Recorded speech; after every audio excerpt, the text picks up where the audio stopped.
নম্বর আয়াতে কারিমা তেলাওয়াত করেছি। তিনটি আয়াত তেলাওয়াত করলাম, 151, 152, 153। এই তিন আয়াতে আল্লাহ তাআলা 10টি বিষয়ে আলোচনা করেছেন। 1 নম্বর, শিরিক করা যাবে না। 2 নম্বর, পিতা মাতার সেবা করা। 3 নম্বর, দারিদ্রতার ভয়ে সন্তান হত্যা করা যাবে না। 4 নম্বর, প্রকাশ্য অশ্লীলতা, গোপন অশ্লীলতার কাছে যাওয়া যাবে না। 5 নম্বর, অন্যায়ভাবে কোনো প্রাণকে হত্যা করা যাবে না।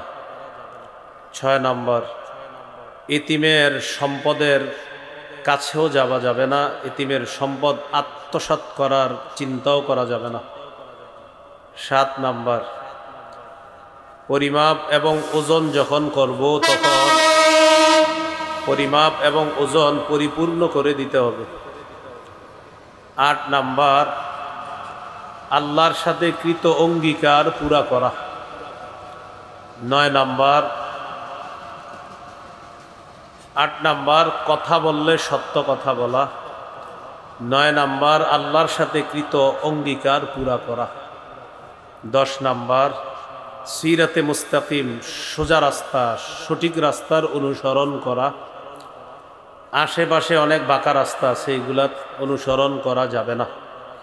এই 10টি বিষয় আল্লাহ 3 আয়াতে বলেছেন। আল্লাহ তাআলা প্রথম যেই উপদেশটা আমাদেরকে দিয়েছেন, আল্লাহ বলেন, কুল তাআলাউ আতলু মা হাররামা রাব্বুকুম আলাইকুম আল্লা তুশরিকু বিহি শাইআ। নবী, আপনি বলেন, তোমরা আসো, আমি তোমাদেরকে তেলাওয়াত করে শোনাই, যা তোমাদের রব তোমাদের উপর হারাম করেছেন তা তোমাদেরকে আমি তেলাওয়াত করে শোনাই। কি হারাম করেছেন? আল্লাহ তুশরিকু বিহি শাইআ, তোমরা তার সাথে শিরক করবা না, রবের সাথে শিরিক করবা না। শিরিক করা হারাম করেছেন। সূরা লুকমানের 13 নম্বর আয়াতে আছে, وَإِذْ قَالَ لُقْمَانُ لِابْنِهِ وَهُوَ يَعِظُهُ يَا بُنَيَّ لَا تُشْرِكْ بِاللَّهِ إِنَّ الشِّرْكَ لَظُلْمٌ عَظِيمٌ। স্মরণ করুন ওই সময়কে যখন লোকমান তার সন্তানকে বললেন, হে প্রিয় সন্তান, তুমি আল্লাহর সাথে শিরিক করো না, শিরিক মহা জুলুম। এই আয়াত থেকে বোঝা যায়, অভিভাবক হিসাবে একজন বাবা তার সন্তানকে সবচেয়ে শ্রেষ্ঠ যে উপদেশটা দিবে সেটা হলো, তুমি আল্লাহর সাথে শিরিক করবা না। দেখেন, শিরিকের মাধ্যমে নফসের উপরও জুলুম করা হয়। আপনি শিরিক করলেন মানে আপনার পরকাল বরবাদ। তো পরকালে কে জ্বলবে? শিরিকে না আপনি? হ্যাঁ, যে শিরিক করছে সে জ্বলবে। তাহলে শিরিকের মাধ্যমে নফসের উপরেই জুলুম করা হয়। সূরা বাকারার 54 নম্বর আয়াতে এটাই আল্লাহ বলেছেন। মুসা আলাইহিস সালাতু ওয়াস সালামের জাতি বাছুরকে উপাস্য বানানোর মাধ্যমে শিরিক করল। মুসা আলাইহিস সালাম তাদেরকে বললেন, ইয়া কওমি ইন্নাকুম যালামতুম আনফুসাকুম বিত্তিখাযিকুমুল ইজলা। হে আমার সম্প্রদায়, তোমরা বাছুরকে উপাস্য হিসাবে গ্রহণ করার মাধ্যমে নিজেরা নিজেদের উপর জুলুম করেছো। তাহলে জুলুম নফসের উপর হয় কিসের মাধ্যমে? শিরিকের মাধ্যমে। আল্লাহ আমাদেরকে হেফাজত করেন। ঈমানের সাথে শিরিকের সংমিশ্রণ ঘটানো যাবে না। সূরা আনআমের 82 নম্বর আয়াতে আল্লাহ বলেন, আল্লাযীনা আমানু ওয়া লাম ইয়ালবিসু ঈমানাহুম বিযুলমিন উলাইকা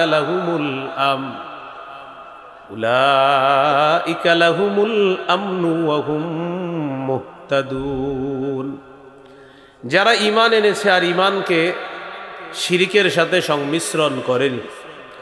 আয়াতে জুলুম দ্বারা উদ্দেশ্য শিরিক।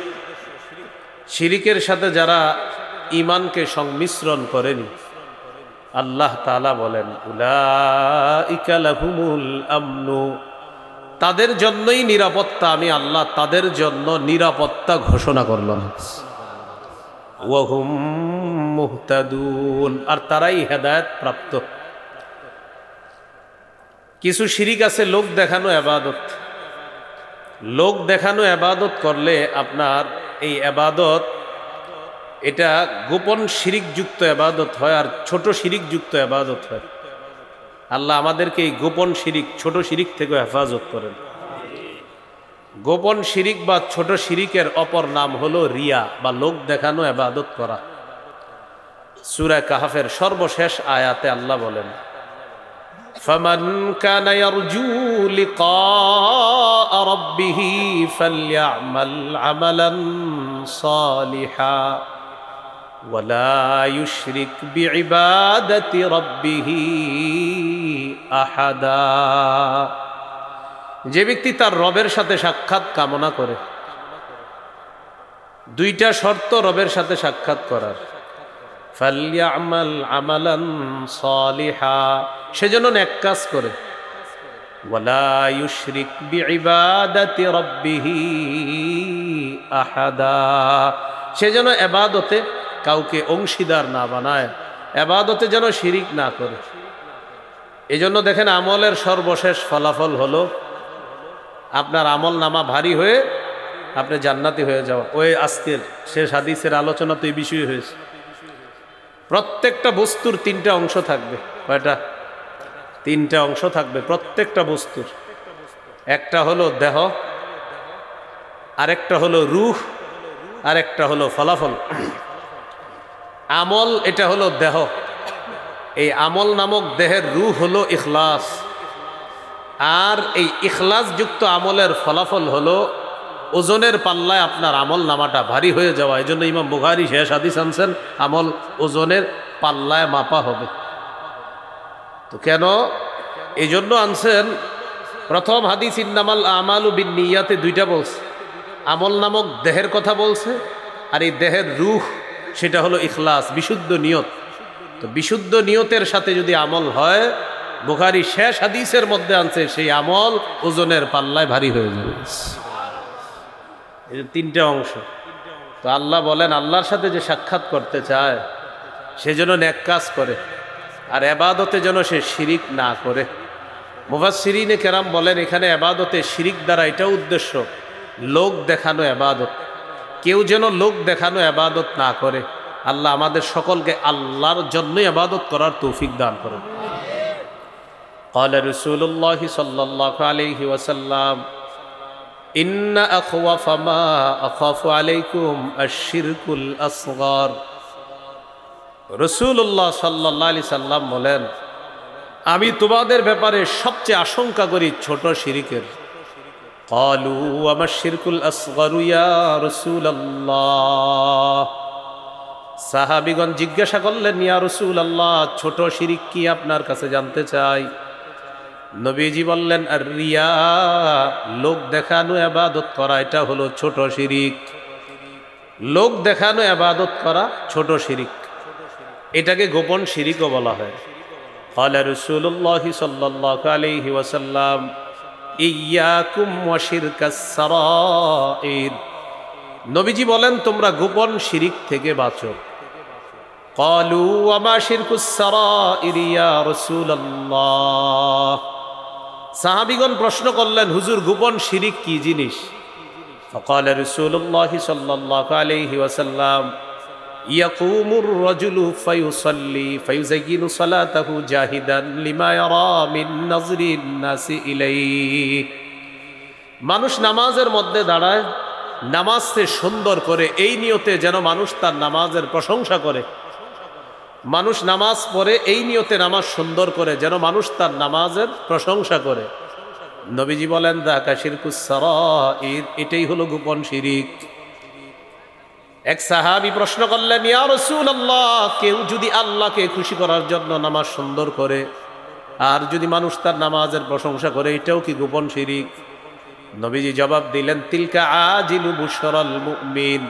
কেউ যদি আল্লাহকে খুশি করার জন্য ইবাদত করে আর এই ইবাদতে যদি মানুষ প্রশংসা করে, এটা হলো মুমিনের জন্য আল্লাহর পক্ষ থেকে দুনিয়াতে নগদ সুসংবাদ। তাহলে ভাই কি শিখলাম? শিরিক করা যাবে না। শিরিকের মাধ্যমে নফসের উপর জুলুম হয়। প্রকাশ্যে শিরিক করব না, গোপন শিরিক করব না, ছোট শিরিকও করব না, লৌকিকতা যুক্ত এবাদত আমরা করব না। আল্লাহ আমাদের এবাদতগুলা শিরিক মুক্ত, রিয়া মুক্ত করার তৌফিক দান করে। কয়টা উপদেশ দিবে আল্লাহ? 10টা। 1 নাম্বার হলো আল্লাহর সাথে তোমরা শিরিক করবা না। 2 নাম্বার ওয়াবিল ওয়ালিদাইনি ইহসানা। 2 নাম্বার পিতা মাতার আনুগত্য করবা। এটা হলো 2 নাম্বার উপদেশ। পিতা মাতার নাফরমানি করা হারাম, আল্লাহ হারাম করেছেন। ওয়াবিল ওয়ালিদাইনি ইহসানা। 10 উপদেশের মধ্যে 2 নম্বর উপদেশ হলো পিতা মাতার সেবা করবা, পিতা মাতার নাফরমানি করবা না। সহিহ বুখারীর বর্ণনা 3004 নম্বর হাদিস। জাআ রাজুলুন ইলা রাসূলিল্লাহি সাল্লাল্লাহু আলাইহি ওয়াসাল্লাম ফাস্তাযানাহু ফিল জিহাদ। এক ব্যক্তি রাসূলুল্লাহ সাল্লাল্লাহু আলাইহি সাল্লামের কাছে এসে জিহাদের অনুমতি চাইলেন। فقال رسول الله صلى الله عليه وسلم أحي والداك। তোমার পিতামাতা জীবিত আছে? তিনি জবাব দিলেন, জি আমার পিতামাতা জীবিত আছে। فقال رسول الله صلى الله عليه وسلم ففيهما فجاهد। পিতামাতার সেবা করার মাধ্যমে জিহাদ করো। তুমি পিতামাতার সেবা করো, এটাই তোমার জন্য জিহাদ। নবীজির কাছে জিহাদের অনুমতি চাইতে আসলেন। নবীজি বললেন, পিতা মাতার এরা কি জীবিত আছে? সাহাবী বললেন, জি হুজুর জীবিত আছে। রাসূলুল্লাহ সাল্লাল্লাহু আলাইহি সাল্লাম বললেন, পিতা মাতার সেবা করো, তাদের সেবা করার মাধ্যমে তুমি জিহাদ করো। আল্লাহ আমাদের সকল সন্তানদেরকে মা বাবার খেদমত করার তৌফিক দান করেন। মুসনাদে আহমদ হাদিসের কিতাব 15538 নম্বর হাদিস। রাসূলুল্লাহ সাল্লাল্লাহু আলাইহি সাল্লামের একজন সাহাবী, নাম হলো, নামটা বলি ট্রেনটা যাক, মনে রাখতে যদি পারেন, নাম হলো জাহিমা। কি নাম? আবার বলেন কি নাম? আন্না জাহিমাতা জাআ ইলা রাসূলিল্লাহি সাল্লাল্লাহু আলাইহি ওয়াসাল্লাম। জাহিমা নামক সাহাবী রাদিয়াল্লাহু তাআলা আন রাসূলুল্লাহ সাল্লাল্লাহু আলাইহি সাল্লামের কাছে আসলেন। আসার পর বললেন, আরাদতু আন আগজুয়া ওয়া ক্বাদ জিতু আস্তাশিরুকা ইয়া রাসূলুল্লাহ। নবীজির কাছে এসে বললেন, ইয়া রাসূলুল্লাহ, আমি জিহাদের নিয়ত করেছি, আপনার কাছে আসছি পরামর্শ করার জন্য। হুজুর আমি জিহাদ করব, পরামর্শ করতে আসছি। فقال رسول الله صلى الله عليه وسلم فهل لك من উম্মিন। নবীজি বললেন, তোমার মা আছে? সাহাবী বললেন, নাম, জি হুজুর মা আছে। فقال رسول الله صلى الله عليه وسلم فالزمها فإن الجنة تحت رجليها। তোমার মা আছে? হ্যাঁ। মায়ের সেবা আবশ্যক করে নাও, মায়ের পায়ের নিচে জান্নাত। ফাইনাল জান্নাতা তাহতা রিজলাইহা, মায়ের পায়ের নিচে জান্নাত, সেখানে যাও। অন্য বর্ণনা আসছে ফাসাম্মাল জান্নাহ, সেখানেই তোমার জান্নাত, মায়ের সেবা করো। তো আল্লাহ তাআলা 2 নাম্বার উপদেশটা দিলেন, পিতা মাতার সেবা করো, তাদের আনুগত্য করবা। আল্লাহ সব সন্তানগুলাকে পিতা মাতার আনুগত্য করার তৌফিক দান করেন। সন্তান হিসাবে আমার আপনার সর্বপ্রথম এই পৃথিবীতে দায়িত্ব এই শুকরিয়া আদায় করা। আল্লাহ আপনার শুকরিয়া আদায় করি, মা বাবারও শুকরিয়া আদায় করি, এটা প্রতিনিয়ত কৃতজ্ঞতা প্রকাশ করবেন। আল্লাহ আপনার শুকরিয়া আদায় করি যে আপনি আমার মা বাবার মাধ্যমে আমাকে দুনিয়াতে আনছেন, আর আমি মা বাবার প্রতিও কৃতজ্ঞতা প্রকাশ করছি যারা আমাকে ছোটবেলা থেকে বড় করছে। এই ব্যাপারে সূরা লোকমানের 14 নম্বর আয়াতে আল্লাহ হুকুম করছেন, ওয়াসাইনাল ইনসানা বিওয়ালিদাইহি হামালাতহু উম্মুহু ওয়াহনান আলা ওয়াহনিন ওয়া ফিসালুহু ফি আমাইন আনিশকুর লি ওয়া লিওয়ালিদাইক। আল্লাহ তাআলা বলেন, মানুষকে আমি হুকুম করলাম পিতা মাতার আনুগত্য করার জন্য। হামালাতহু উম্মুহু ওয়াহনান আলা ওয়াহনিন, মা তার সন্তানকে কষ্টের পর কষ্ট সহ্য করে পেটে ধারণ করেছে। ওয়া ফিসালুহু ফি আমাইন, এরপর সন্তান দুনিয়াতে আসার পর 2 বছর দুধ পান করানোর পর 2 বছর পর তার দুধ ছাড়িয়েছে। ওয়া ফিসালুহু, তার দুধ ছাড়ানো হয়েছে ফি আমাইন, 2 বছরে। আল্লাহ বলেন অতএব আনিশকুরলি, তুমি আমার কৃতজ্ঞতা প্রকাশ করো, ওয়ালি ওয়ালিদাইক, তোমার মা বাবার কৃতজ্ঞতা প্রকাশ করো। তাহলে মা বাবার কৃতজ্ঞতা প্রকাশ করা এটা সন্তান হিসাবে প্রতিটা সন্তানের দায়িত্ব, কর্তব্য। আল্লাহর শুকরিয়া আদায় করা, মা বাবারও কৃতজ্ঞতা প্রকাশ করা। আল্লাহ তৌফিক দান করেন। সূরা বানী ইসরাঈল 23, 24, 25 নম্বর আয়াতে আল্লাহ বলেন আউযু বিল্লাহি মিনাশ শাইতানির রাজীম ওয়াকাদা রাব্বুকা আল্লা তা'বুদু ইল্লা ইয়্যাহু ওয়া বিল ওয়ালিদাইনি ইহসানা। তোমার রব ফয়সালা করেছেন, সিদ্ধান্ত নিয়ে ফেলেছেন, তোমরা আল্লাহ ছাড়া কারো ইবাদত করবা না। ওয়া বিল ওয়ালিদাইনি ইহসানা, এই সিদ্ধান্ত করে ফেলেছেন মা বাবার সেবা করবা, তাদের নাফরমানি করবা না। ইম্মা ইয়াবলুগান্না ইনদাকাল কিবারা আহাদুহুমা আও কিলাহুমা ফালা তাকুল লাহুমা উফফিন ওয়ালা তানহারহুমা ওয়া কুল লাহুমা কাওলান কারীমা। আল্লাহ তাআলা বলেন, আল্লাহ ফয়সালা করেছেন তোমরা আল্লাহ ছাড়া কারো ইবাদত করবা না, পিতা মাতার সেবা করবা। ইম্মা ইয়াবলুগান্না ইনদাকাল কিবারা আহাদুহুমা আও কিলাহুমা, তোমার কাছে যদি তোমার মা বাবার 2 জনের একজন অথবা 2 জন বার্ধক্যে পৌঁছে যায়, বার্ধক্যে উপনীত হয়, বুড়া বুড়ি বৃদ্ধ বৃদ্ধা হয়ে যায়, খুব বুঝবেন এই জায়গাটা। ফালা তাকুল্লাহুমা উফ, তাদেরকে উফ শব্দটা বলবো না। বলেন সবাই, কি বলবো না? আবার বলেন উফ। উফ দ্বারা কি উদ্দেশ্য? উফ দ্বারা 2টি উদ্দেশ্য। বলেন আমার সাথে, তাহলে মনে থাকবে। বলেন বিরক্তি প্রকাশ করব না, অথবা বিরক্তি সূচক কোন শব্দ মুখে উচ্চারণ করব না। এটা হলো উফের ব্যাখ্যা। তাদের সামনে উফ বলবা না। মা বাবা বৃদ্ধ বৃদ্ধা হয়ে যাওয়ার পর এক কথা বারবার বলতে পারে, বয়সের ভারে এক কথা বারবার বললে সাধারণত আরেকজনের মেজাজ খারাপ হয়। আপনার মা বাবা যদি এক কথা বারবারও বলে, বিরক্তি প্রকাশও করবেন না, বিরক্তি সূচক কোনো শব্দ মুখে আনবেন না। কেন? কারণ শৈশবে ছোটবেলায় আপনিও এক কথা 100 বার বলছেন, তারা কখনো বিরক্ত হয় না। তাই বৃদ্ধ বৃদ্ধা হওয়ার পর তারাও যদি এক কথা 100 বার বলে, আপনি বিরক্ত হতে পারবেন না। মা বাবা বৃদ্ধ বৃদ্ধা যখন হয়ে যায়, শিশুর মতো হয়ে যায়, এক কথা দেখবেন আইসক্রিম খাইতে চায়, চিপস খাইতে চায় বৃদ্ধ বৃদ্ধা হইলে, এর মানে এখন শিশুর মতো হয়ে গেছে। তো এখন এক কথা যদি বারবার বলে, বিরক্তি প্রকাশ করবেন না, বিরক্তি সূচক কোনো শব্দ মুখে আনবেন না। ওয়ালা তানহারহুমা, তাদেরকে ধমক দিবা না, সাবধান, এটা তো করবেনই না। মা বাবার সামনে কখনো রাগ করবেন না, রাগান্বিত হবেন না। মনে রাগ আসলো মনের মধ্যে দাফন করে হাসি মুখে থাকবেন সামনে। বলেন ইনশাআল্লাহ। কারণ তাদের দোয়া যেমন কবুল হয়ে যায়, বদদোয়াও কবুল হয়ে যায়। আবু দাউদের হাদিস, 1536 নম্বর হাদিস।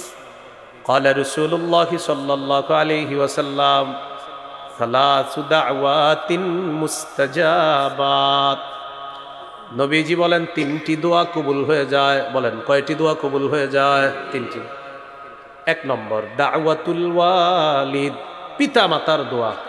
1 নম্বর পিতা মাতার দোয়া। 2 নম্বর ওয়া দাওয়াতুল মুসাফির, মুসাফিরের দোয়া। ওয়া দাওয়াতুল মাজলুম, মাজলুমের দোয়া।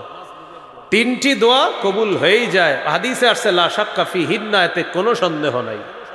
দাওয়াতুল ওয়ালিদ, পিতা মাতার দোয়া কবুল হয়ে যায়। ওয়া দাওয়াতুল মুসাফির, মুসাফিরের দোয়া কবুল হয়ে যায়। ওয়া দাওয়াতুল মাজলুম, মাজলুমের দোয়া কবুল হয়ে যায়। এই 3 ধরনের দোয়া কবুল হয়ে যায়। আল্লাহ আমাদের সকলকে মা বাবার সামনে বিরক্তি প্রকাশ করা, বিরক্তি সূচক শব্দ বলা, রাগান্বিত চেহারা, এই জাতীয় ভয়ঙ্কর অবস্থা থেকে আল্লাহ আমাদেরকে হেফাজত করেন। অনেক সময় অনেক সন্তান মা বাবারে অভিশাপ দিয়ে দেয়, মা বাবারে অভিশাপ দেয়, আপনি আর কাম পান না, খায়া দিলেই কি হবে? এই যে আপনি যে দিলেন, কি হবে জানেন? যেই সন্তান তার মা বাবাকে অভিশাপ দেয়, আল্লাহ তাকে অভিশাপ দেয়। সহিহ মুসলিমের হাদিস, 1978 নম্বর হাদিস আমাদের মাদ্রাসার পাঠ্যপুস্তক অনুসারে, আর আপনাদের পকেটের উস্তাদ অনুসারে 5018 নম্বর হাদিস। এই হাদিসের মধ্যে আছে আলী রাদিয়াল্লাহু তাআলা আনহুর বর্ণনা। হযরত আলী রাদিয়াল্লাহু তাআলা আনহুকে একজন বললেন, মা কাদান নবী সাল্লাল্লাহু আলাইহি ওয়াসাল্লাম ইউসিররু ইলাইকা। আমিরুল মুমিনিন মানুষ বলে, আল্লাহ নবী নাকি আপনার কাছে গোপনে কি জানি বলে গেছে, এই গোপন বিষয়গুলো আপনার কাছে জানতে চাই। এই যুগে বেদাতীরা বলে হযরত আলীকে গোপনে কি জানি নবীজি বলে গেছে। আলী রাদিয়াল্লাহু তাআলা আনহু জবাব দিলেন, এই কথা তোমারে কে বলছে? বলতেছেন যে হযরত আলী ধমক দিয়ে বললেন, না নবীজি আমাকে গোপনে কি বলবেন? হযরত আলী জবাব দিলেন, মা কাদান নবী সাল্লাল্লাহু আলাইহি ওয়াসাল্লাম ইউসিররু ইলাইয়া ইয়াকতুমুহুন নাস।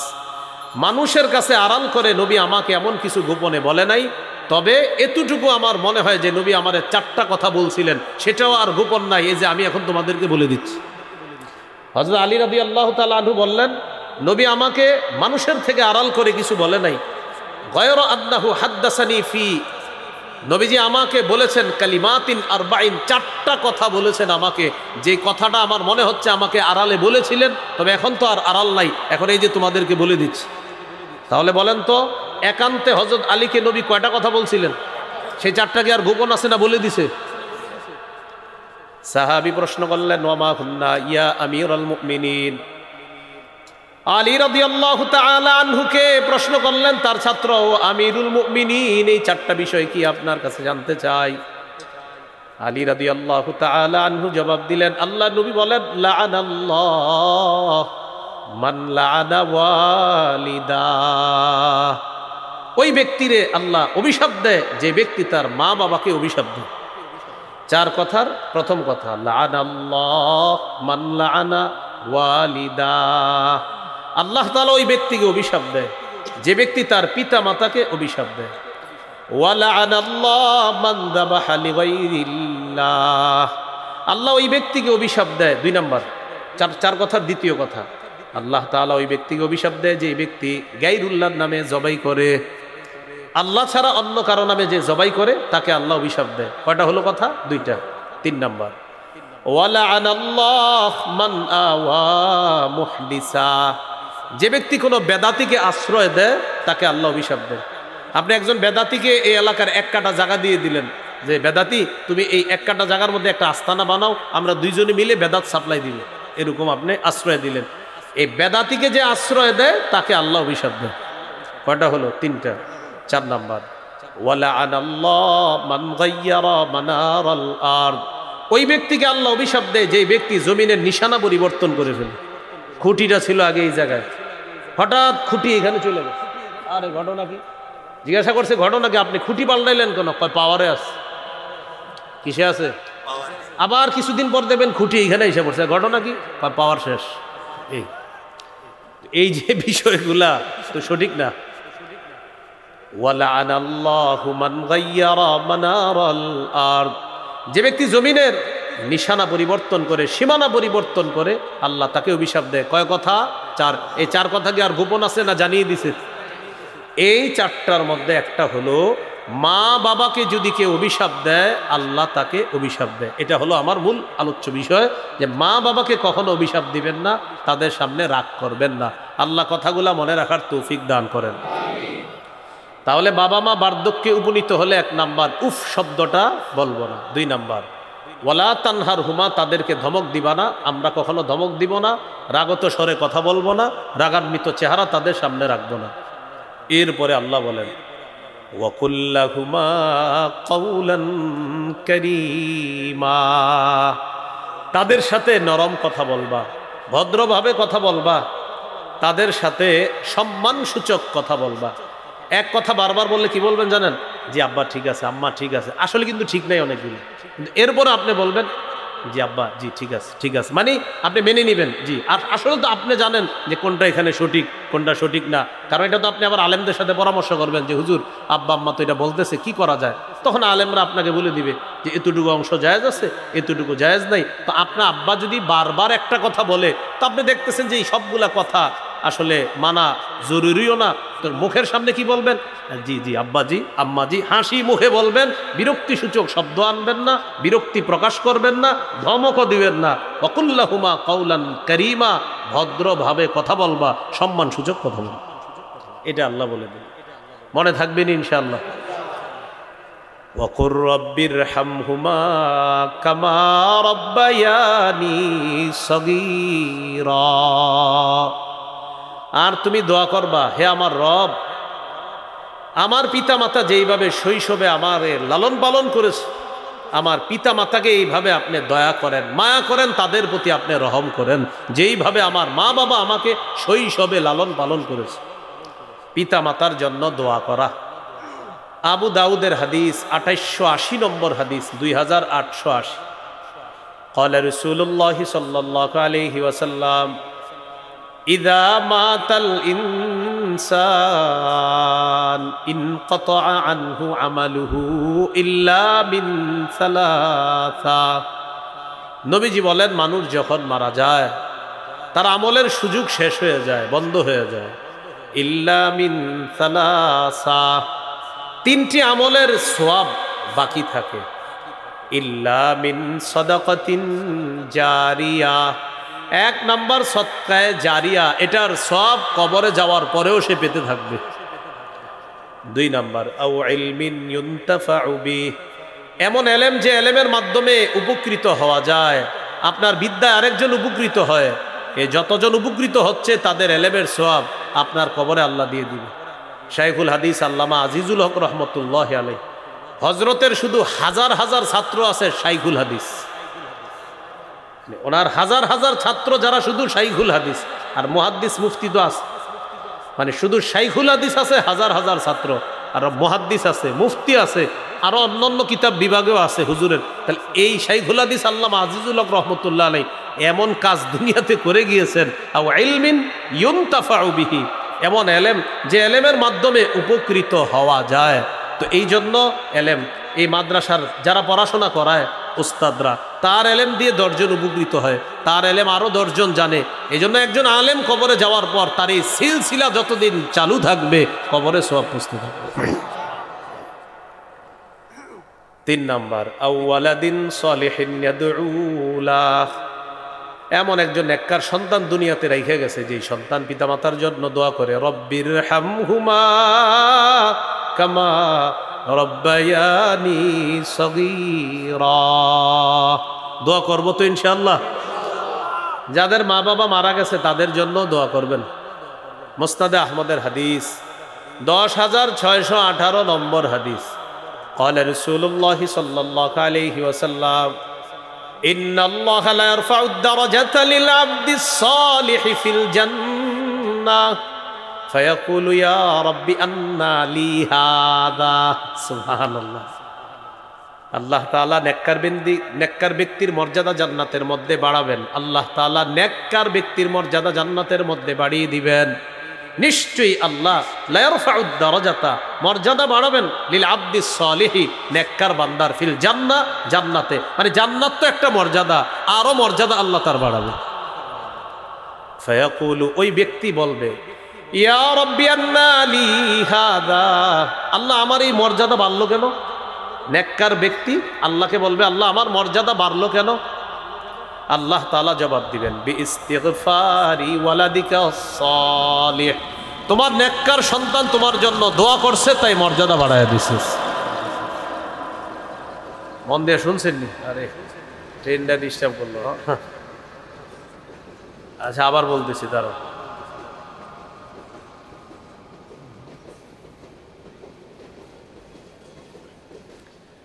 মা বাবা যাদের কবরে আছে বেশি বেশি দোয়া করবেন, আল্লাহ আমার আব্বাকে জান্নাত দেন, আল্লাহ আমার আম্মাকে জান্নাত দেন, আল্লাহ আব্বার মর্যাদা বাড়ায়া দেন, আল্লাহ আম্মার মর্যাদা বাড়ায়া দেন, আল্লাহ আব্বার কোনো গুনাহ থাকলে মাফ করে দেন, আম্মার কোনো গুনাহ থাকলে মাফ করে দেন, এরকম খালি বারবার বলেন।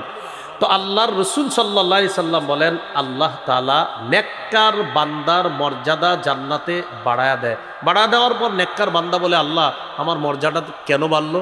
আল্লাহ তখন বলে বিইস্তিগফারি ওয়ালাদিকা, তোমার নেককার সন্তান তোমার জন্য ইস্তেগফার পাঠ করছে, তাই আমি আল্লাহ তোমার মর্যাদা বাড়ায় দিচ্ছি। তাহলে দোয়া করবো তো ইনশাআল্লাহ।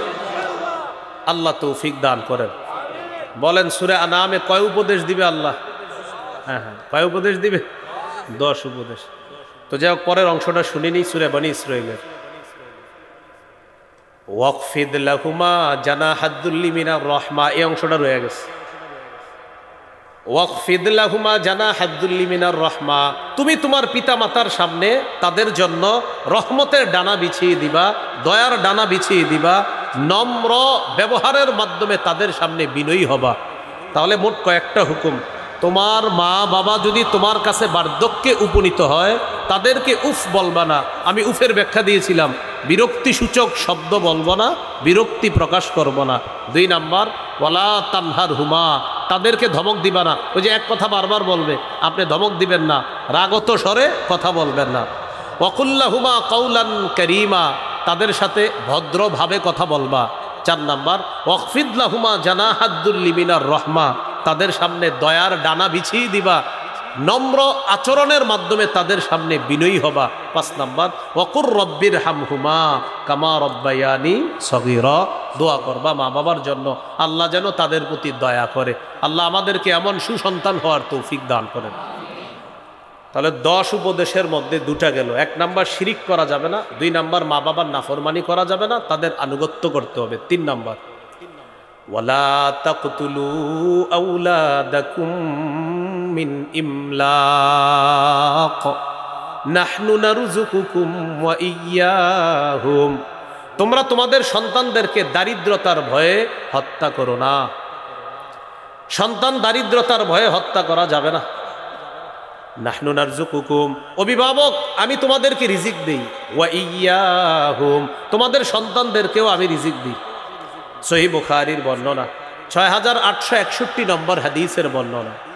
আন আব্দুল্লাহ ইবনে মাসউদ রাদিয়াল্লাহু তাআলা আনহু قال قال رجل يا رسول الله اي الذنب اكبر عند الله, এক ব্যক্তি প্রশ্ন করলেন আল্লাহর কাছে সবচেয়ে বড় পাপ কোনটি? ওগো আল্লাহর রাসূল আপনার কাছে জানতে চাই। فقال رسول الله صلى الله عليه وسلم, নবীজি বললেন আনতাদউ লিল্লাহি নিদ্দান ওয়া হুয়া খালাকাকা, আল্লাহ তাআলা তোমাকে সৃষ্টি করেছেন, এই আল্লাহর সাথে কোনো সমকক্ষ নির্ধারণ করা সবচেয়ে বড় পাপ।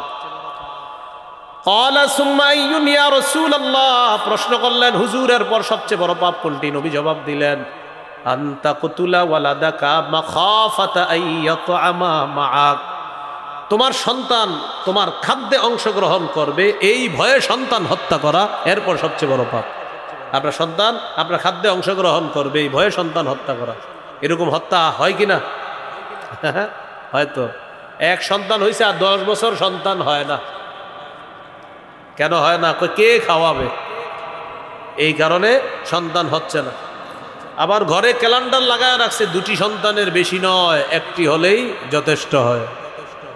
2টি সন্তানের বেশি নয়, 1টি হলে ভালো হয়।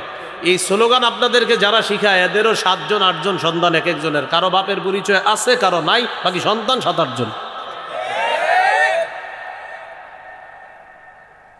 তাহলে দারিদ্রতার ভয়ে সন্তান হত্যা করা বড় পাপ। ক্বালা সুম্মা আইয়ুন ইয়া রাসূলুল্লাহ, প্রশ্ন করলেন হুজুরের পর সবচেয়ে বড় পাপ কোনটি? নবীজি বললেন আনতুজানি বিহালিলাতি জারিকা, তুমি তোমার প্রতিবেশীর স্ত্রীর সাথে ব্যভিচারে লিপ্ত হওয়া এরপর সবচেয়ে বড় পাপ। আল্লাহ আমাদেরকে হেফাজত করেন। তাহলে সন্তান হত্যা করা যাবে না দারিদ্রতার ভয়ে, এটা হলো 3 নম্বর উপদেশ। 4 ওয়ালা তাকরাবুল ফাওয়াহিশা মা যাহারা মিনহা ওয়া মা বাতান, প্রকাশ্য অশ্লীলতার কাছে যেও না, গোপন অশ্লীলতার কাছে যেও না। অন্য আয়াতে আল্লাহ বলেন ওয়াদারু যাহিরাল ইসমি ওয়া বাতিনা, তোমরা প্রকাশ্য পাপ ছেড়ে দাও, গোপন পাপ তোমরা ছেড়ে দাও। জিনা করা এটা একটা অশ্লীল কাজ। সূরা বানী ইসরাঈলের 32 নম্বর আয়াতে আল্লাহ বলেন ওয়ালা তাকরাবুজ জিনা ইন্নাহু কানা ফাহিশা, তোমরা জিনার কাছেও যেও না, জিনা অশ্লীল কাজ। দেখেন আল্লাহ এখানে বলেন নাই জিনা করবা না, বলছে জিনার কাছে যেও না। জিনার কাছে যেও না মানে মা ইউকাররিবু ইলা জিনা, যা জিনার নিকটবর্তী করে দেয় এমন কাজের কাছেও যাওয়া যাবে না। সহিহ বুখারীর বর্ণনা 6612 নম্বর হাদিস। قال رسول الله صلى الله عليه وسلم إن الله كتب على ابن آدم حظه من الزنا أدرك ذلك لا محالة। আল্লাহ তাআলা আদম সন্তানের উপর জিনার পরীক্ষা অবধারিত করে দিয়েছেন, এই পরীক্ষায় সবাই পড়বে। ফাজিনাল আইনি আন-নাজরু, চোখের জিনা হলো দেখা। ওয়াজিনাল লিসান আল মান্তিক, মুখের জিনা হলো কথা বলা। ওয়া নাফসুহু তামান্না ওয়া তাশতাহি, অন্তর কল্পনা করে, এটা হলো অন্তরের জিনা। ফোনে কল আসছে, অপরিচিতা এক কণ্ঠের ফোন আসছে আপনার। এখন এই ফোন পাওয়ার পর আপনি ভাবতেছেন কে ফোনটা দিল, মনের জিনা শুরু হয়ে গেছে। এবার কথা বলা শুরু করেছেন, জিহ্বার জিনা, কানের জিনা শুরু হলো। অনুভব করা শুরু করেছেন, কলবের জিনা। মোবাইলে SMS লিখতেছেন খারাপ, এই যে হাতে টাচ করে SMS গুলা লিখতেছেন অশ্লীল SMS, এটা হাতের জিনা করছেন আপনি। এরপরে আপনি তার সাথে দেখা করার জন্য একটা সময় নির্ধারণ করলেন, ঘর থেকে বের হয়ে আপনি হাঁটতে হাঁটতে রওনা করলেন। আপনার প্রথম কদম ফালানোর সাথে সাথেই পায়ের জিনা শুরু হয়ে গেল।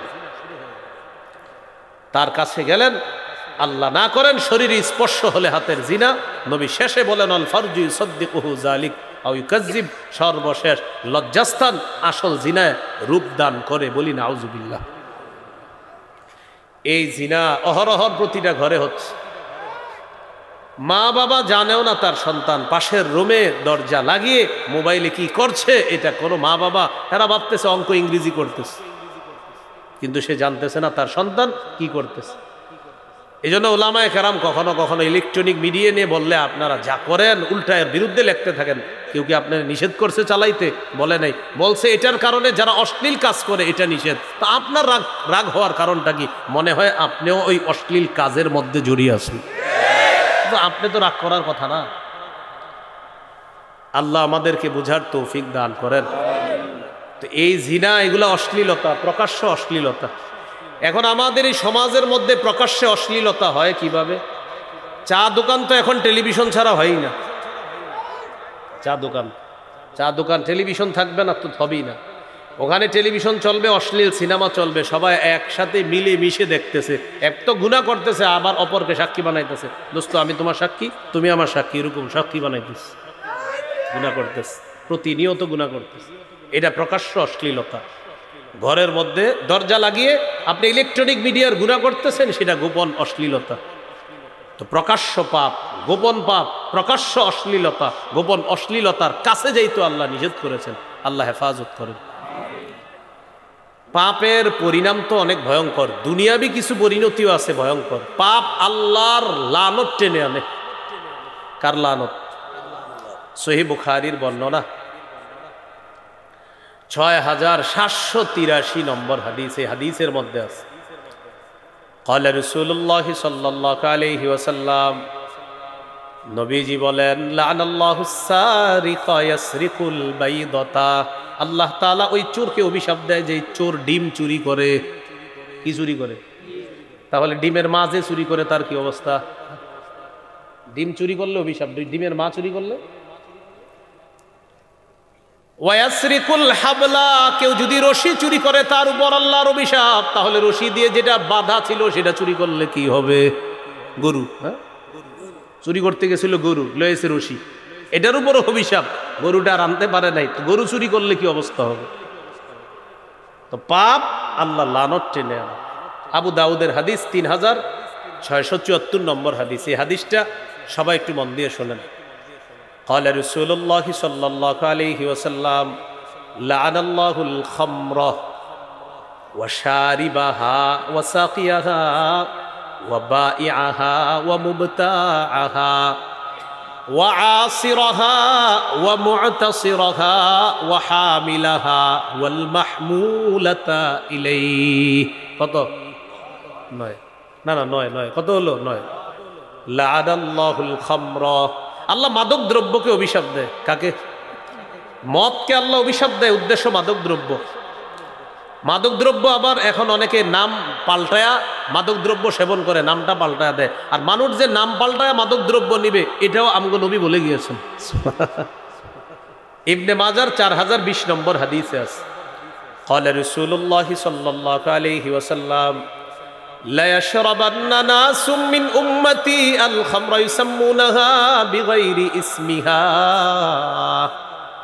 নবীজি বলেন আমার উম্মতের একদল মদ সেবন করবে মদের নামটা তারা পাল্টায়া দিবে এই যে আমার উম্মতের একদল নাম পাল্টায়া মাদক দ্রব্য নিবে মদ সেবন করবে ইয়াবা বাবা গাজা হিরোইন ফেন্সিডিল আফিম কানাডা ড্রাই মাস্তুদ শ্যাম্পেন ডাইল বিয়ার ইত্যাদি নাম দিবে আর মাদক দ্রব্য এরা সেবন করবে নবী বলেছেন আমার উম্মতের একদল নামটা শুধু পাল্টায়া দিবে কিন্তু মদ মাদক ইত্যাদি এগুলো নিবে ভ্যান গাড়ি চা দোকানের চিপা চুপায় যেগুলো হচ্ছে অভিশাপ কি হচ্ছে অভিশাপ আল্লাহর অভিশাপ এই যে ট্রেন লাইন বিশেষ করে কিছু ট্রেন যেখানে পড়া থাকে ট্রেনের বগি কাজ টাজ করে সেখানেও মাদক দ্রব্য অনেকে আপনার লুকিয়ে লুকিয়ে সেবন করতে পারে লাআনাল্লাহুল খামরা মাদক দ্রব্য আল্লাহ অভিশাপ দিয়েছেন ওয়া শারিবাহা যে মদ সেবন করে তাকে আল্লাহ অভিশাপ দিয়েছেন ওয়া সাকিয়াহা যে মদ পরিবেশন করে তাকে আল্লাহ অভিশাপ দিয়েছেন আমাদের অনেক মুসলিম ভাইয়েরা এমন জায়গায় চাকরি করে হালাল অংশ আছে হারাম অংশ আছে মদ পরিবেশন করা লাগে এই জাতীয় অংশের কাজটা করেন না ওয়া বাইআহা মদ যে বিক্রি করে তাকে আল্লাহ অভিশাপ দেয় ওয়া মুবতাআহা মদ যে ক্রয় করে তাকে আল্লাহ অভিশাপ দেয়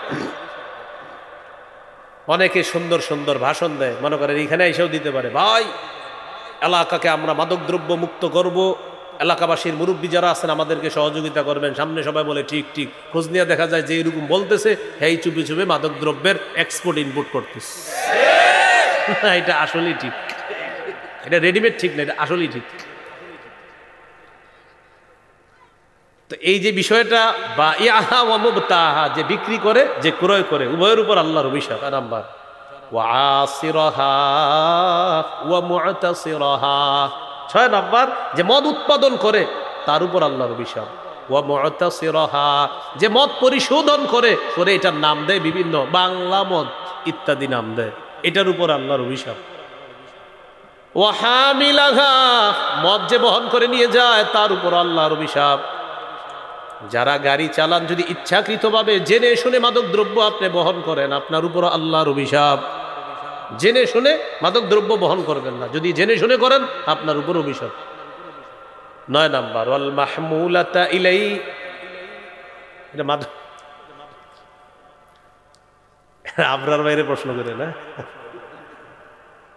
ওয়াল মাহমুলাতা ইলাই 9 নাম্বার মাদক দ্রব্য যার কাছে নিয়ে যাওয়া হয় তার উপর আল্লাহর অভিশাপ ভাই মাহফিলে আমার প্রশ্ন করেন না আমার প্রশ্ন করার নিয়ত থাকে কি জানেন শ্রোতাদের যে হুজুরের একটা প্রশ্ন করে কোনোভাবে মুখ খোলানো গেলে কালকে পুরাই হিট এই জন্য অনেকে পুরা এই নিয়তে থাকে কিন্তু চান্দুরা এই নিয়ত করে লাভ নাই এই নিয়ত করেন না প্রশ্ন করে না এটাই নিয়ত করে প্রশ্ন করে যেটি করি বাস হয়ে যাবে আমার প্রশ্ন আমি প্রশ্নের উত্তর দেওয়ার যোগ্যতা এখনো হয় নাই সরাসরি এই জন্য প্রশ্ন করবেন না আমাদের দেশে বিজ্ঞ মুফতি সাহেবরা আছে আমাদের আল্লামা মুফতি দেলোয়ার সাহেবকে প্রশ্ন করবেন হুজুর হলেন চলতে ফিরতে একজন জীবন্ত মুফতি হুজুরে করবেন ইনশাল্লাহ প্রশ্ন দিবেন তো যাই হোক বলছিলাম এই 9টা যেটা বললাম মাদক দ্রব্য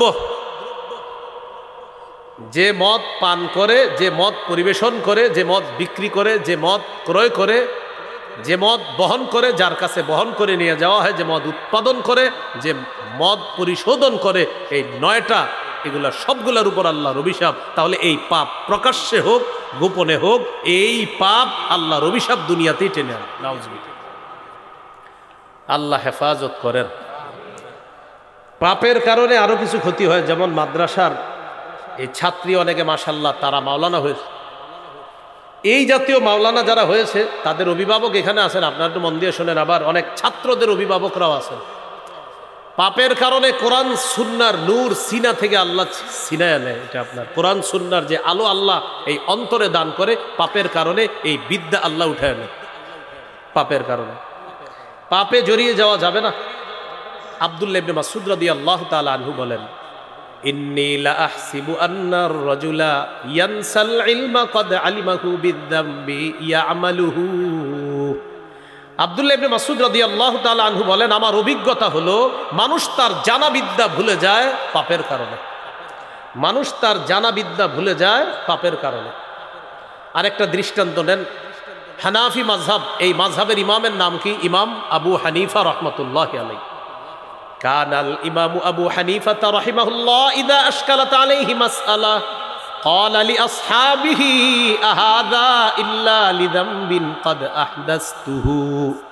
ইমাম আবু হানিফার যখন কোনো মাসালায় খটকা লাগতো তখন তিনি তার ছাত্রদেরকে বলতেন, আমার মনে হয় কোনো গুনাহ হয়ে গেছে কিনা, না হয় মাসালার সমাধান পাচ্ছি না কেন।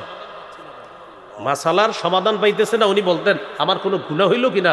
মাসালার সমাধান পাই না মানে মনে হয় আমার কোনো গুনাহ হয়েছে। দেখছেন কতটা কনফিডেন্স, আত্মবিশ্বাস যে মাসালার সমাধান তো পাবো ইনশাল্লাহ, তো পাচ্ছি না কেন, কোনো গুনাহ হয়ে গেল নাকি। মানে উনি মাসালার সমাধান পায় না, দোষারোপ করতেছে আমার কোনো গুনাহ। আর আমরা এখন পড়ালেখা না পারলেই মাদ্রাসার হুজুরে এসে ধরি, মামলা দেওয়ার চিন্তা ভাবনা করি, কত কিছু। হ্যাঁ, হেফজখানার হুজুরে এসে ধরি, হুজুর কি পড়ান, কেন আমার ছেলে পড়া পারে না কেন? 7 দিন যে আপনি ঘরের ভিতরে শয়তানের বাক্সের সামনে বসায় রাখছিলেন ছুটির সময়, এটা কি আপনার মনে আছে? তোর পড়াটা মনে থাকবে কিভাবে? হ্যাঁ, 2 মাস মাদ্রাসায় উস্তাদরা পড়ায়, তো 2 মাস পরে যে 7 দিন 10 দিন ছুটি পাইল ছেলেটা, বাসায় যাওয়ার পরে আপনি ঘরে গুনাহের পরিবেশ রাখলেন। এই গুনাহের পরিবেশের মধ্যে আপনার সন্তান একদিনও কোরআন খুলে দেখে নাই, তো 7 দিনে ও সব ভুলে গেছে। এখন আইসা হুজুরে দোষারোপ করতেছেন কেন? আপনি ঘরটাকে পাপমুক্ত করেন, ওই সন্তান সেখানে গেলেও তার দিল সাফ থাকবে, কোরআন সেখানে বসে থাকবে। ইমাম আবু হানিফা রহমতুল্লাহি আলাইহি বলেন, মাসালায় যখন কোনো খটকা লাগতো উনি বলেন ঘটনা কি, আমার মনে হয় কোনো গুনাহ হয়েছে। ওয়াকানা ইস্তাগফিরু, তখন তিনি ইস্তেগফার পড়া শুরু করতেন, আস্তাগফিরুল্লাহ আস্তাগফিরুল্লাহ আস্তাগফিরুল্লাহ। ওয়া রুবামা কামা ওয়া সাল্লা, কখনো কখনো নামাজের মধ্যে দাঁড়িয়ে যাইতেন, ফাতানকাশিফা লাহুল মাসআলা, ইস্তেগফার পড়তে পড়তে নামাজে দাঁড়াইতেন, নামাজ শেষ করতেন, আল্লাহ তাআলা তাকে মাসালার সমাধান দিয়ে দিতেন। এবার একটু বুঝেন শেষে কি কয়।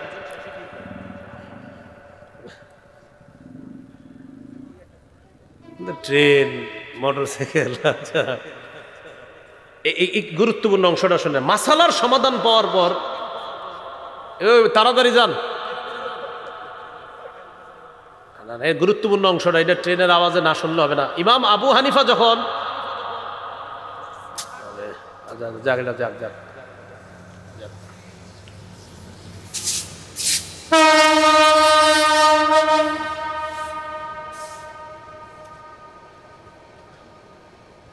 সবরের পরীক্ষা হয়ে যাচ্ছে। ইমাম আবু হানিফা রহমতুল্লাহ আলাইহি যখন মাসালা সমাধান হয়ে যেত, গুরুত্বপূর্ণ অংশটা দেখেন কি বলে। তিনি বলেন, রাজাউতু আদনি তিবা আলাইয়া, এই শোনো, আমাকে আল্লাহ মাসালার সমাধান দিয়ে দিয়েছেন, এর মানে আল্লাহ আমার তওবা কবুল করছে। মাসালার সমাধান না হওয়া পর্যন্ত উনি বলতেন আমার মনে হয় কোনো গুনাহ হয়েছে। মাসালার সমাধান হয়ে গেলে বলতেন, এই শোনো, আমি আশাবাদী আমার তওবা কবুল হয়ে গেছে। হজরত কিভাবে? আমি মাসালার সমাধান পেয়ে গেছি, আর মাসালার সমাধান পেয়েছি মানে আমার রব খুশি হয়েছে, আর খুশি হয়েছে মানে আমি এই জন্যতে মাসালার সমাধান পেয়েছি। তারা কি পরিমাণ আপনার আল্লাহর সাথে সম্পর্ক, মানে একই যে গুনাহ হবে কোরআন হাদিস শিখতে পারবো না, গুনাহ হবে না কোরআন হাদিস শিখতে পারবো, সোজা হিসাব। আল্লাহ আমাদেরকে বুঝার তৌফিক দান করেন। এখান থেকে একটা কথা শিখছি আমরা, বলেন ইস্তেগফারে গুনাহ ঝরে, গুনাহ ঝরলে মেধা বাড়ে। যে যত বেশি ইস্তেগফার পড়বে তার তত বেশি গুনাহ ঝরবে, যার যত বেশি গুনাহ ঝরবে তার তত বেশি মেধা বাড়বে। তাই জন্য ইস্তেগফারের মাধ্যমে গুনাহ ঝরিয়ে ফেলতে হবে আর মেধা বাড়াইতে হবে। সন্তানদেরকে শিখিয়ে দিবেন বেশি বেশি আস্তাগফিরুল্লাহ পড়বা। আল্লাহ আমাদেরকে বুঝার তৌফিক দান করেন। ইমাম শাফি রহমতুল্লাহ আলাইহির উস্তাদের নাম ওয়াকি ইবনুল জাররাহ রহমতুল্লাহ আলাইহি। তার ব্যাপারে আলী ইবনুল খাশরাম রহমতুল্লাহ আলাইহি বলেন, রাআইতু ওয়াকি ইবনুল জাররাহ ওয়া মা রাআইতু বিয়াদিহি কিতাবান কাত্তু ইন্নামা হুয়া ইয়াহফাজু। ইমাম শাফি রহমতুল্লাহ আলাইহির উস্তাদ ওয়াকি ইবনুল জাররাহকে আমি কখনো লিখতে দেখি নাই, তিনি যা শুনতেন সব মুখস্থ করে ফেলতেন। আমি কখনো তাকে লিখতে দেখি নাই। তো একদিন প্রশ্ন করলাম, ফাসালতুহু আন দাওয়াইল হিফজি, আমি জিজ্ঞাসা করলাম আপনার মুখস্থ রহস্য কি? তিনি জবাব দিলেন, তারকুল মাআসি, নাফরমানি ছেড়ে দেওয়া, গুনাহ ছেড়ে দেওয়া আমার মেধার রহস্য। আমি গুনাহ করি না, তাই আল্লাহ তাআলা আমার মেধা বাড়ায় দিয়েছে। শেষে তিনি বললেন, মা জাররাবতু মিসলাহু লিল হিফজি, মুখস্থ করার ক্ষেত্রে আমার অভিজ্ঞতা হলো গুনাহ ছেড়ে দেওয়ার চাইতে বিকল্প কোনো পন্থা নাই। যদি তুমি বেশি মুখস্থ করতে চাও তো তুমি গুনাহ ছেড়ে দাও, এটা আমার অভিজ্ঞতা। ইমাম শাফি রহমতুল্লাহ আলাইহির উস্তাদ বলেন, মা জাররাবতু মিসলাহু লিল হিফজি, গুনাহ ছেড়ে দেওয়ার অভিজ্ঞতার মতো এত বড় অভিজ্ঞতা আর আমার নাই, যে মুখস্থ করার শ্রেষ্ঠ অভিজ্ঞতা হলো গুনাহ ছেড়ে দেওয়া। তাহলে ভাই কি জানলাম? পাপ কোরআন সুন্নাহর বিদ্যা থেকে বঞ্চিত করে আল্লাহ হেফাজত করেন। এবার একটু বলেন কোরআন মুখস্থ করার পর চর্চা না করা পাপ। এই পাপের কারণে আল্লাহর কাছে জবাবদিহি করতে হবে। আপনি হাফেজ হইছেন, হঠাৎ আপনার উস্তাদের সাথে সাক্ষাৎ, কি কোরআন মুখস্থ আছে, ইয়াদ আছে? না হুজুর ভুলে গেছি। কেন? চর্চা করো না? না, কোরআন মুখস্থ করে চর্চা না করাটাই পাপ। সহিহ বুখারীর বর্ণনা 5033 নম্বর হাদিস, ক্বালা রাসূলুল্লাহ সাল্লাল্লাহু আলাইহি ওয়াসাল্লাম, তাআহাদুল কুরআন ওয়াল্লাযী নাফসি বিয়াদিহি লাহুয়া আশাদ্দু তাফাসসিয়াম মিনাল ইবলি ফি উকলিহা। নবীজি বলেন, তোমরা কোরআন চর্চা করো। আল্লাহর কসম, বাদনহারা উট, উটের গলার বাদন খুলে দিলে এই বাদনহারা উট যত দ্রুত পালিয়ে যায়, কোনো মানুষ কোরআন সিনায় ধারণ করার পর, মুখস্থ করার পর চর্চা না করার কারণে এই কোরআন ওই দ্রুতগামী উটের চাইতে আরো দ্রুত তার সিনা থেকে চলে যায়। কোরআন যে ব্যক্তি সিনায় ধারণ করেছে, একটা উটের গলার রশি খুলে দেওয়ার পর এটা যত দ্রুত পালিয়ে যাবে, কোরআন চর্চা না করলে এর চাইতে দ্রুত কোরআন তার সিনা থেকে চলে যাবে। এই জন্য হাফেজ সাহেবরা শুধু রমজান মাসে পড়েন না, পুরো বছর কোরআন পড়তে হবে। আল্লাহ তৌফিক দান করেন। এলো পাপের কারণে আপনার কোরআন সুন্নাহর বিদ্যা থেকে বঞ্চিত হতে হয়। এবার একটা রহস্যের কথা শোনেন কোরআনে। ইব্রাহিম আলাইহিস সালাম আল্লাহর কাছে দোয়া করলেন, রব্বানা ওয়াবআথ ফীহিম রাসূলাম মিনহুম ইয়াতলু আলাইহিম আয়াতিক ওয়ায়ুআল্লিমুহুমুল কিতাবা ওয়াল হিকমাতা ওয়ায়ুযাক্কিহিম। চারটা দোয়া করছে আল্লাহ, এমন একজন রসুল পাঠান, একটু মন দিয়ে শোনেন এটা, যে রসুল চারটা কাজ করবে। 1, কোরআন তেলাওয়াত করবে। 2, কোরআন মানুষকে শিখাবে। 3, কোরআনের ব্যাখ্যা মানুষকে শিখাবে। 4, মানুষের আত্মশুদ্ধি করবে, তাদের আত্মাগুলা পরিশুদ্ধ করবে। বলেন তো ইব্রাহিম নবীর দোয়ার মধ্যে আত্মা পরিশুদ্ধ করার দোয়াটা কয় নম্বরে? এবার আল্লাহ কি বলে দেখেন, হুয়াল্লাযী বাআসা ফিল উম্মিয়্যিনা রাসূলাম মিনহুম ইয়াতলু আলাইহিম আয়াতিহি ওয়া ইউযাক্কিহিম। কি বলছে? ওয়া ইউযাক্কিহিম ওয়া ইউআল্লিমুহুমুল কিতাবা ওয়াল হিকমা। বলেন ইব্রাহিম নবীর দোয়ায় আত্মশুদ্ধি কয় নম্বরে ছিল? এবার আল্লাহ কি বলে দেখেন, ওয়াল্লাযী বাআসা ফিল উম্মিয়্যিনা রাসূলাম মিনহুম, তিনি তাদের মাঝে একজন রসুল পাঠাইছেন, উম্মিদের মাঝে, যে রসুল ইয়াতলু আলাইহিম আয়াতি, যে রসুল 1 নাম্বার কাজ করবে আল্লাহর কোরআন তেলাওয়াত করবে। ইব্রাহিম নবীর 1 নাম্বার দোয়া কি ছিল? এটাই, কোরআন তেলাওয়াত করা। 4 নাম্বার কি ছিল? আত্মশুদ্ধি করা। এবার আল্লাহ কি বলে দেখেন, ওয়া ইউযাক্কিহিম, আল্লাহ 2 নাম্বারে বললেন তারা আত্মশুদ্ধি করবে। আল্লাহ বললেন তিনি এমন একজন রসুল পাঠিয়েছেন, যে রসুল কোরআন তেলাওয়াত করবে, আত্মশুদ্ধি করবে, কিতাব শিখাবে, হাদিস শিখাবে। ইব্রাহিম নবী দোয়ায় বলেছিলেন কোরআন তেলাওয়াত করবে, কিতাব শিখাবে, হাদিস শিখাবে, আত্মশুদ্ধি করবে। আল্লাহ বললেন পাঠাইছি এমন একজন রসুল যিনি তেলাওয়াত করবে, আত্মশুদ্ধি করবে। ইব্রাহিম নবী বলছিলেন 4 নম্বরে সিরিয়ালে, আল্লাহ 4টাই ঠিক রাখছেন, বাকি চতুর্থ সিরিয়ালটা আল্লাহ 2 নম্বরে নিয়ে আসছে। কেন? আল্লাহ বুঝাইতে চান নবী কোরআন তেলাওয়াত করবে, এরপর মানুষের অন্তরটা পরিশুদ্ধ করবে, করার পর ওই পরিশুদ্ধ অন্তরে 3 নাম্বার তাদেরকে কোরআন শিখাবে, 4 নাম্বার তাদেরকে হাদিস শিখাবে, যেন পরিশুদ্ধ অন্তরে কোরআন হাদিস বসে যায়। এই জন্য আল্লাহ বললেন সিরিয়ালে 2 নাম্বার আত্মশুদ্ধি। অথচ ইব্রাহিম নবী 4 নম্বরে বলছিলেন ইউজাক্কিহিম, আল্লাহ বললেন না না না 2 নাম্বার ইউজাক্কিহিম। তেলাওয়াত করবে, 2 নাম্বার আত্মাটা পরিশুদ্ধ করবে, সাহাবীদের কলব সাফ করবে, সাফ কলবে এবার কোরআন রাখবে, হাদিস রাখবে। বুঝে আসছেন? তাহলে আত্মাটা পরিশুদ্ধ করতে হবে। তো বলছিলাম পাপের 3 নাম্বার একটা ক্ষতি হলো আপনার, 2 নাম্বার একটা ক্ষতি হলো পাপের, যে কোরআন সুন্নাহর বিদ্যা থেকে বঞ্চিত হতে হয়। আল্লাহ আমাদেরকে হেফাজত করেন। মনে আছে কোথায় ছিলাম আমরা? 4 নাম্বার উপদেশ আল্লাহর, ওয়ালা তাকরাবুল ফাওয়াহিশা মা যাহারা মিনহা ওয়া মা বাতন, প্রকাশ্য অশ্লীলতা, গোপন অশ্লীলতার কাছেও যেও না। 5 নাম্বার ওয়ালা তাকতুলুন নাফসাল্লাতী হারামাল্লাহু ইল্লা বিল হক, অন্যায়ভাবে মানুষ হত্যা করো না। বর্তমান পৃথিবীতে পশ্চিমা যারা আছে তারা একদিক দিয়ে বলে মানবাধিকার রক্ষা করতে হবে, অন্য দিক দিয়ে হেলিকপ্টার, রকেট, বিমান থেকে বোমা ফেলে ফিলিস্তিনের নিরীহ মুসলমানদেরকে হত্যা করে, শিশুদেরকে হত্যা করে। আরেক দিক দিয়ে বলে মানবাধিকার রক্ষা। শিশু হত্যা এটা কি মানবাধিকার রক্ষা না লঙ্ঘন? মানবাধিকার লঙ্ঘন করে যারা বলে মানবাধিকার রক্ষা করার কথা, এরা চূড়ান্ত মুনাফিক, চূড়ান্ত ইতর, চূড়ান্ত সন্ত্রাস। মানবাধিকার রক্ষা কি বলে? এটা ফিলিস্তিনের শিশুদেরকে মারে আর বলে মানবাধিকার রক্ষা করো, মারো, মানবাধিকার রক্ষা করো। এটা কি হলো? শিশুদেরকে মারে আর বলে মানবাধিকার রক্ষা করো। এই জন্য আল্লাহ বুঝাই দিচ্ছে ফালিয়াদহাকু কলিলা, নবী ছেড়ে দেন, কিছুদিন হেসে নিক। ওয়ালিয়াবকু কাসীরা, লম্বা সময় কাঁদবে, কিছুদিন হাসুক, সামান্য তারা হেসে নিক। ওয়ালিয়াবকু কাসীরা, বেশি কাঁদবে তারা। জাযাআম বিমা কানু ইয়াকসিবুন, তাদের কৃতকর্মের ফলাফল স্বরূপ তারা লম্বা সময় কাঁদবে। কাঁদতেছে আল্লাহ বলছে, হেসে নিক সামান্য সময়, কাঁদবে লম্বা সময়। এটার আরেক ব্যাখ্যা আখেরাতে, লম্বা সময় তো কাঁদতে হবে, সেই কাঁদার শেষ হবে না।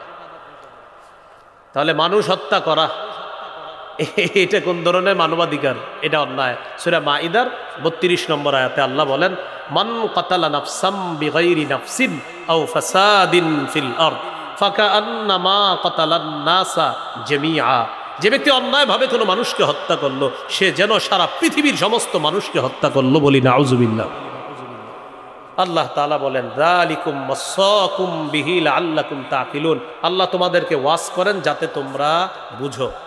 6 নাম্বার ওয়ালা তাকরাবু মালাল ইয়াতীমি ইল্লা বিল্লাতি হিয়া আহসান হাত্তা ইয়াবলুগা আশুদ্দাহ, এতিম পরিণত বয়সে পৌঁছার আগ পর্যন্ত তার সম্পদের ধারে কাছেও যাবা না, অন্যায়ভাবে তার সম্পদ ভক্ষণ করবা না, তবে ন্যায় পন্থায় যতটুকু প্রয়োজন ততটুকু সম্পদ নিয়ে তার পিছনে ব্যয় করা যাবে, এটা আবার ভিন্ন বিষয়।